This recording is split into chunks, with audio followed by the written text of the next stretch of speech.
আসসালামু আলাইকুম প্রিয় ছাত্রছাত্রী। আজকে আমরা আলোচনা করব দিনাজপুর বোর্ডের 2021 সালের প্রশ্ন হিসাব বিজ্ঞান প্রথম পত্র, যেটা জাবেদা ও খতিয়ান অধ্যায় মিলে, অর্থাৎ দুইটা অধ্যায় সমন্বয়ে মিলায়ে একটি প্রশ্ন। আমাদের প্রথম ক নম্বরে চাইছে যে প্রারম্ভিক মূলধনের পরিমাণ নির্ণয় করো। প্রারম্ভিক মূলধনের পরিমাণ নির্ণয় করো। খ নম্বর বলছে যে জাবেদা করো, যেটার ব্যাখ্যা দেওয়ার কোনো প্রয়োজন নেই। জাবেদা করো কিন্তু ব্যাখ্যা দেওয়ার প্রয়োজন নেই। গ নম্বরে বলছে যে ক্রয় হিসাব ও ব্যাংক হিসাব প্রস্তুত করো। ক্রয় হিসাব ও ব্যাংক হিসাব প্রস্তুত করো। তাহলে আমাদের প্রারম্ভিক মূলধন যখন চাইছে, তখন আমাদেরকে বুঝতে হবে যে 1 তারিখে অর্থাৎ ব্যবসায় শুরুতে সে কি কি সম্পদ আনছে এবং কি কি দায় আনছে। এই সম্পদগুলো আছে আমাদের প্রারম্ভিক সম্পদ, এবং যদি দায় থাকে তাহলে সেই দায়টাই হবে আমাদের প্রারম্ভিক দায়। সম্পদ থেকে দায় বাদ দিলে আমরা প্রারম্ভিক মূলধন পেয়ে যাব। সম্পদ থেকে দায় বাদ দিলে আমাদের প্রারম্ভিক মূলধন পেয়ে যাব। তাহলে আমরা ক নম্বর শুরু করি যে প্রারম্ভিক মূলধন নির্ণয়। ক নম্বর,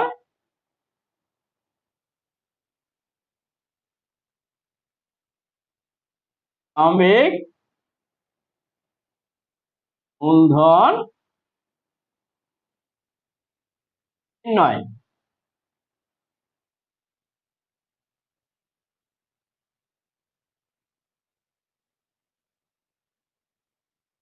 প্রথমে হচ্ছে বিবরণ টাকা টাকা। এখন এই প্রশ্নটায় সে নগদ টাকা এবং আসবাবপত্র নিয়ে ব্যবসা শুরু করছে। সে কোনো ঋণ বা পাওনাদার নিয়ে ব্যবসা শুরু করে নাই। সেহেতু আমাদের নগদ টাকা এবং আসবাবপত্র যোগ করলে মূলধন হয়ে যাবে। তাহলে প্রারম্ভিক সম্পদ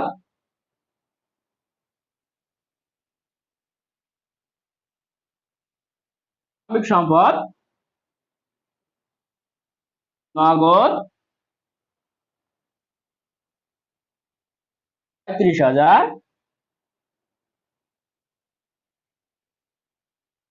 আসবাবপত্র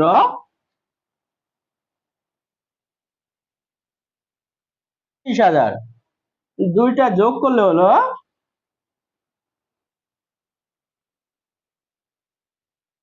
৬৫,০০০। তারপরে খ নাম্বার বলছে যে ৩, ১০, ১৪ ও ২৯ তারিখে জাবেদা করো, যার ব্যাখ্যা করার প্রয়োজন নাই। প্রথমে আমরা জাবেদার ছক কাটবো।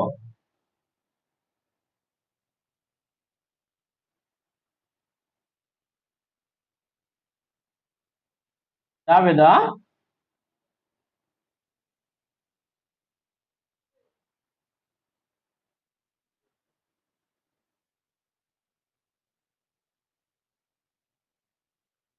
তোমার হচ্ছে তারিখ, বিবরণ, খতিয়ান পৃষ্ঠা, ডেবিট টাকা,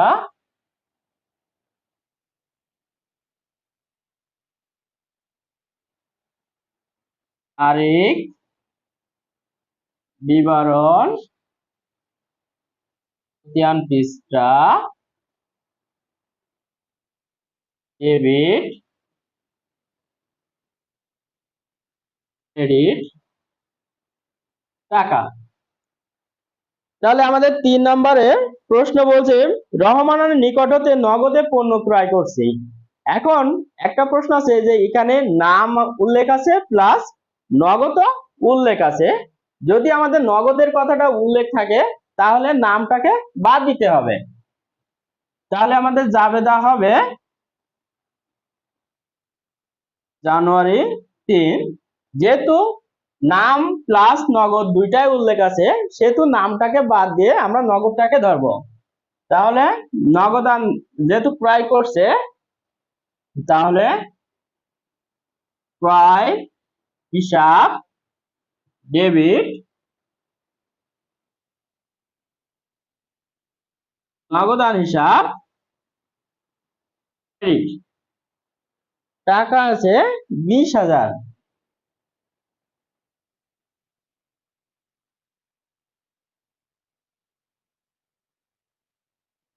একটা আছে 10 নাম্বার। 10 নাম্বার হচ্ছে বিজ্ঞাপনের উদ্দেশ্যে পণ্য বিতরণ করা হলো। অর্থাৎ বিজ্ঞাপনের উদ্দেশ্যে যদি পণ্য বিতরণ করা হয় তাহলে আমাদের একদিকে ব্যবসায় প্রচার বৃদ্ধি পায়, অন্যদিকে আমাদের ব্যবসা প্রতিষ্ঠান থেকে পণ্য হ্রাস পায়। সেক্ষেত্রে আমাদের জাবেদা হবে বিজ্ঞাপন হিসাব ডেবিট,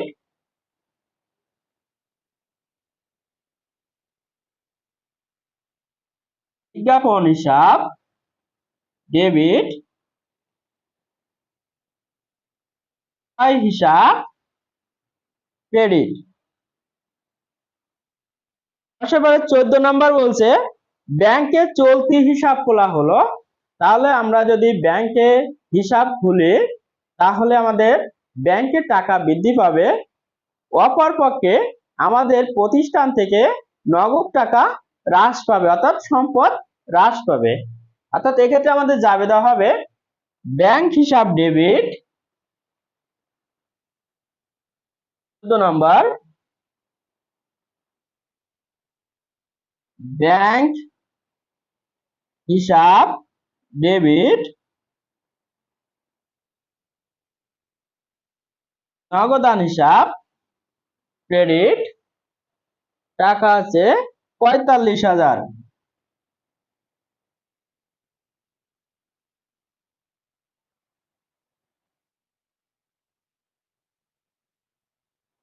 এর টাকা হচ্ছে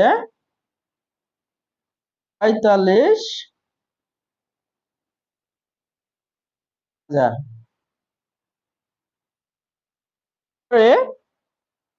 29 নাম্বারে বলছে লাভবিহীন পণ্য বিক্রয়।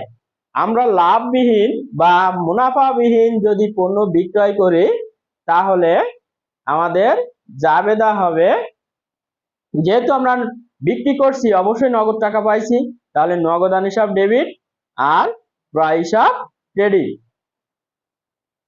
তাহলে আমাদের জাবেদা হচ্ছে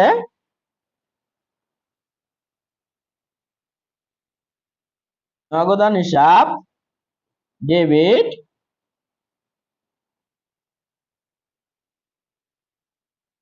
ক্রয় হিসাব ক্রেডিট।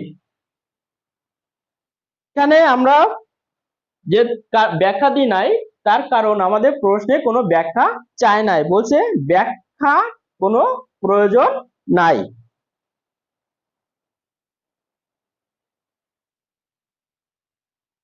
গ নম্বরে প্রশ্ন বলছে যে ক্রয় হিসাব এবং ব্যাংক হিসাব প্রস্তুত করো। যদি আমাদের কোনো অঙ্কে যে বলে যে হিসাব প্রস্তুত করো তাহলে অবশ্যই আমাদের সেটাকে খতিয়ান করতে হবে। এখন খতিয়ানটা দুই ভাবে করা হয়, একটা চলমান জেরে খতিয়ান এবং আর একটা টি ছকে। যদি উল্লেখ করে দেয় যে এই ছকে খতিয়ান করতে হবে তাহলে অবশ্যই সেই ছক অনুযায়ী খতিয়ান করতে হবে। আর যদি কোনো কিছু না বলা থাকে তাহলে নিজের ইচ্ছা মতো যে কোনো একটা পদ্ধতিতে খতিয়ান করলেই হবে। যেহেতু আমাদের এখানে কোনো কিছু বলে নাই সেহেতু আমরা আমাদের ইচ্ছা মতো যে কোনো পদ্ধতিতে খতিয়ান করতে পারি।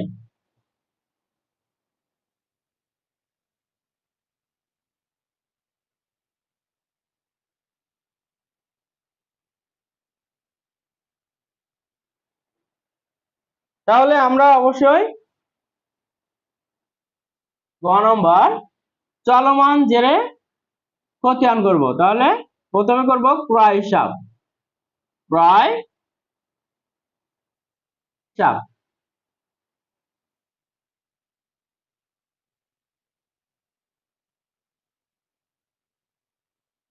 তাহলে প্রথমে আছে আমাদের তারিখ, আছে হিসাবের নাম, জাবেদা পৃষ্ঠা, ডেবিট টাকা, ক্রেডিট টাকা, তারপরে ব্যালেন্সে ডেবিট ক্রেডিট। প্রথমে আছে তারিখ, বিবরণ, জাবেদা পৃষ্ঠা, ডেবিট টাকা, ক্রেডিট টাকা, ব্যালেন্স, ডেবিট, ক্রেডিট। অর্থাৎ সবসময় মনে রাখতে হবে আমাদের চলমান জেরে 7টি ছক হয়। চলমান ছকে অর্থাৎ আমাদের খতিয়ানের চলমান ছকে 7টি ঘর হয়। তাহলে আমাদের 2020 এখন আমরা এই প্রশ্নের ভিতর থেকে দেখব যে কোন কোন জাবেদার ভিতরে আমাদের ক্রয় হিসাব আছে, যেহেতু আমরা ক্রয় হিসাবের খতিয়ানটা করব। তাহলে প্রথমে বলছে 3 নম্বরে মিস্টার রহমানের নিকট হতে নগদে পণ্য ক্রয়। তাহলে যদি আমরা জাবেদা করি তাহলে ক্রয় হিসাব ডেবিট, নগদান হিসাব ক্রেডিট। তাহলে ক্রয় হিসাব যেহেতু ডেবিট, আমরা করছি ক্রয় হিসাব, তাহলে বিপরীত নাম লিখবো জানুয়ারি 3। তাহলে নগদান হিসাব, নগদান হিসাব যেহেতু ক্রয় হিসাব ডেবিট, তাই টাকা বসাবো ডেবিট করে, টাকা হচ্ছে 20,000। পরে 5 নম্বরে বলছে মিস্টার স্বপনের নিকটে নগদে পণ্য বিক্রয়। তাহলে এটা ভিতরে কোনো ক্রয় নাই, আসবে না। পরে 10 নম্বরে বলছে বিজ্ঞাপনের উদ্দেশ্যে পণ্য বিতরণ। তাহলে বিজ্ঞাপনের উদ্দেশ্যে পণ্য বিতরণ করলে অবশ্যই আমাদের ক্রয় হিসাব আছে, কারণ বিজ্ঞাপন ডেবিট, ক্রয় হিসাব ক্রেডিট। তাই লিখবো বিজ্ঞাপন হিসাব, বিজ্ঞাপন হিসাব, তারিখ হচ্ছে 10, টাকা হচ্ছে 500। যেহেতু ক্রয় হিসাব ক্রেডিট, তাই ক্রেডিট করে। পরে আছে 18 নাম্বার চেক মারফত পণ্য ক্রয়। চেক মারফত পণ্য ক্রয় করলে জাবেদা হবে ক্রয় ডেবিট, ব্যাংক হিসাব ক্রেডিট। তাহলে ক্রয় হিসাব যেহেতু আমাদের ডেবিট, বিপরীত নাম আছে ব্যাংক হিসাব 18, ব্যাংক হিসাব। যেহেতু ক্রয় হিসাব ডেবিট, টাকা লিখবো ডেবিট করে, টাকা আছে 30,000। তারপরে আছে লাভবিহীন পণ্য বিক্রয়। তাহলে নগদান ডেবিট, ক্রয় হিসাব ক্রেডিট। তাহলে 29 নগদান হিসাব, যেহেতু ক্রয় হিসাব ক্রেডিট 4,000 টাকা। এখন প্রশ্ন আছে যে আমরা এই টাকাটা কিভাবে বসাবো। সবসময় আমাদেরকে মনে রাখতে হবে যে বীজগণিতের মতো প্লাস প্লাস প্লাসে প্লাসে প্লাস, প্লাস মাইনাসে মাইনাস। অর্থাৎ যদি দুইটাই ডেবিট হয় তাহলে যোগ করব, বা দুইটাই ক্রেডিট হলে যোগ করব।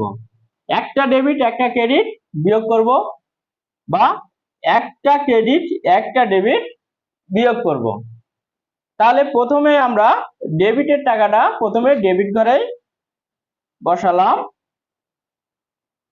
তারপরে আড়াআড়ি আমরা যোগ বিয়োগ করব। তাহলে ডেবিট আর ক্রেডিট দুইটাই ভিন্ন, সেহেতু আমরা দুইটাকে বিয়োগ করব। তাহলে 20,000 থেকে 5,000 বাদ দিলে থাকলো 19,500। এখন এই 19,500 হচ্ছে আমাদের ডেবিট, তার পরের তারিখ আছে আমাদের ডেবিটে। তাহলে 19,000 আর 30,000 যোগ করলে হলো আমাদের আর 500। তাহলে 19,500 প্লাস 30,000 যোগ করলে হলো 49,500। তারপরে ডেবিট ক্রেডিট অবশ্যই বিয়োগ করতে হবে।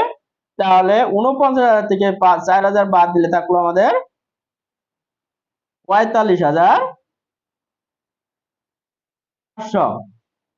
এখন প্রশ্ন আছে যে আমরা চলমান জের খতিয়ানে কখনো নিচে ডবল দাগ দিব না, কারণ কি চলমান জের খতিয়ান মানে এটা আমাদের চলতেই থাকবে। তাহলে ক্রয় হিসাবের খতিয়ান এ পর্যন্ত। এরপরে আছে আমাদের পরে বলছে যে ব্যাংক হিসাব প্রস্তুত করো।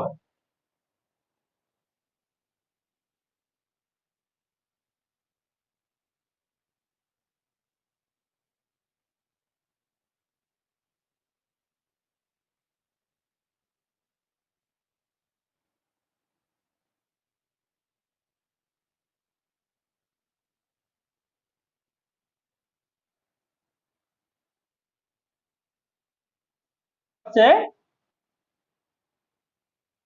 ব্যাংক হিসাব।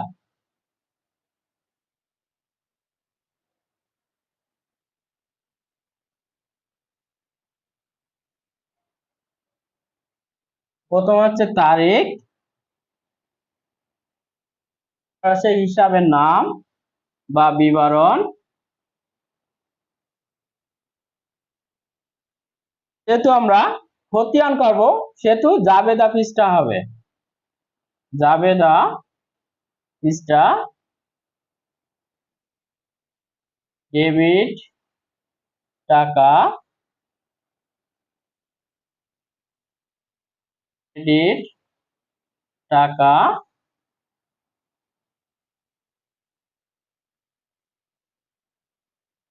Balance, debit credit. এখন প্রশ্ন আছে যে আমরা যেহেতু ব্যাংক হিসাবের খতিয়ান করব, অর্থাৎ এই উদ্দীপকের ভিতরে বা এই প্রশ্নের ভিতরে আমাদের ব্যাংক সংক্রান্ত কয়টা জাবেদা আছে। তাহলে আমাদের ব্যাংক সংক্রান্ত জাবেদা আছে যে 14 নম্বরে ব্যাংকের চলতি হিসাব খোলা হলো। তাহলে ব্যাংকের চলতি হিসাব খোলা হলো জাবেদা করলে ব্যাংক হিসাব ডেবিট হবে।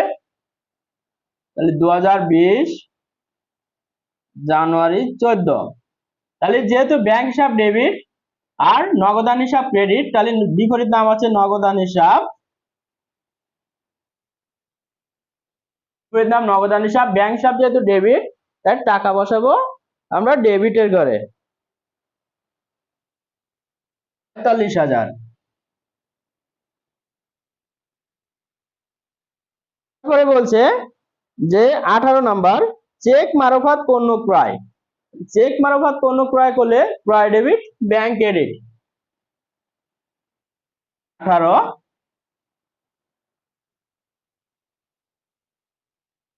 হিসাব, যেহেতু ব্যাংক হিসাব ক্রেডিট, তাই ক্রেডিট ঘরে টাকা বসাতে হবে।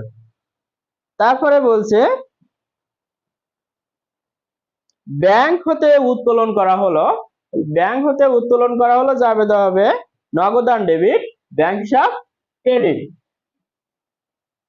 তারিখ হচ্ছে 23।